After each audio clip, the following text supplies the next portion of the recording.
کی اصلی محنت سے کوئی تعلق نہیں. جانتے ہو دعوت تبلیغ کی محنت کیا چیز ہے؟ ایک نوجوان تھا جو حضرت مولانا الیاس رحمۃ اللہ علیہ سے بڑی محبت اس کو ہو گئی. کالج میں پڑھتا تھا اس زمانے میں، یا کوئی اور کام کرتا ہوگا، داڑھی منڈاتا تھا، کلین شیو تھا، لیکن اللہ کے دین کے لیے حضرت مولانا الیاس رحمۃ اللہ علیہ سے اس کو محبت ہو گئی. وہ دن بھر اپنا سارا کام سے فارغ ہو کر وہ جب حضرت کے رات میں آرام کرنے کا وقت آ جاتا تھا تو وہ خدمت کے لیے آتا تھا، اور اس نے اجازت لے لی اور بڑی محبت سے وہ حضرت کا بدن دباتا تھا کہ ذرا تھکے ہوئے ہیں دن بھر کے، تھوڑا آرام مل جائے. اندھیرا ہوتا تھا، بجلی تھی نہیں، تو کئی راتیں گزر گئیں، کئی دن گزر گئے، اچھا خاصا وقت گزر گیا، خدمت کرنے کے لیے آتا رہا. ایک دن حضرت مولانا الیاس کی نظر پڑی تو دیکھا کہ اس کے چہرے پر داڑھی نہیں ہے.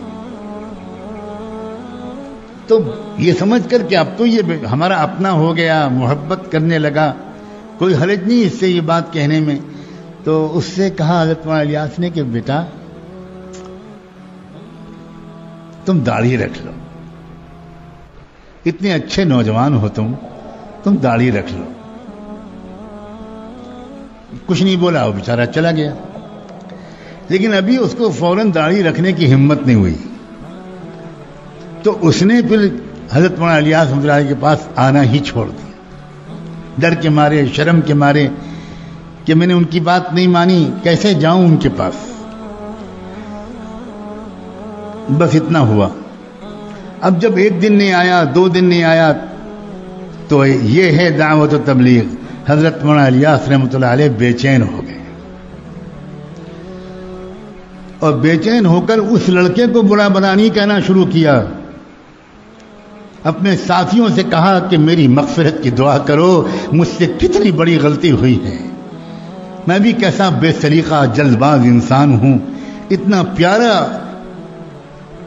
اللہ کا بندہ آتا تھا اور میں نے جلد بازی میں اس سے کچھ کہہ دیا، اور وہ بیچارہ ابھی شاید عمل نہیں کر سکا اور اس نے آنا بھی چھوڑ دیا. اب میں اس کو کہاں ڈھونڈوں؟ تو 2 رکعت صلاۃ الحاجت پڑھ کے نماز پڑھنی شروع کر دی. اللہ اس نے بندے کو بھیج دیجئے، میں اس سے معافی مانگ. اللہ ایسا نہ ہو کہ میری موت ہو جائے، میرا وقت آ جائے اور میں اس سے معافی نہ مانگ چکا ہوں.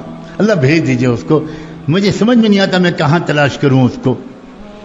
چند دن کے بعد ان کی دعاؤں کی قبولیت کا یہ اثر تھا کہ وہ نوجوان شرمایا ہوا بہرحال آ گیا، لیکن آگے نہیں بڑھ رہا تھا.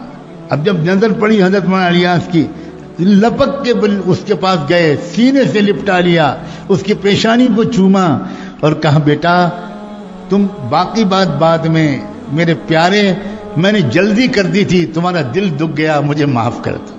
ایک مومن کا دل دکھانا بہت بڑا گناہ ہوتا ہے، مجھے معاف کر دو. جب تک تم کہو گے نہیں کہ میں نے آپ کو معاف کر دیا، تب تک میں تمہارا ہاتھ دامن نہیں چھوڑوں گا. کہو کہ میں نے معاف کر دیا. وہ قدموں پہ گر گیا.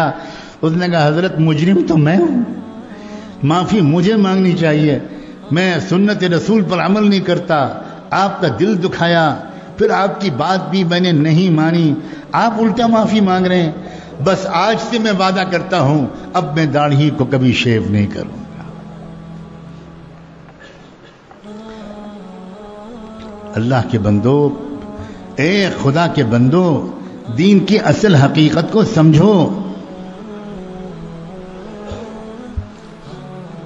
جب کسی انسان کے اندر دین کی اصل حقیقت اترتی ہے تو یاد رکھنا اس کی نظر لوگوں کے ظاہر سے پہلے اور ظاہر سے زیادہ ان کے باطن پر پڑتی ہے.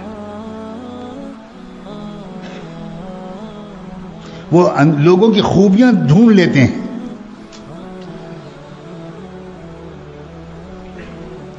اس لیے ظاہری طور پر کچھ دینی شکل صورت بنا لینے پر مطمئن اور قانع ہو کر نہ رہ جانا، اس کا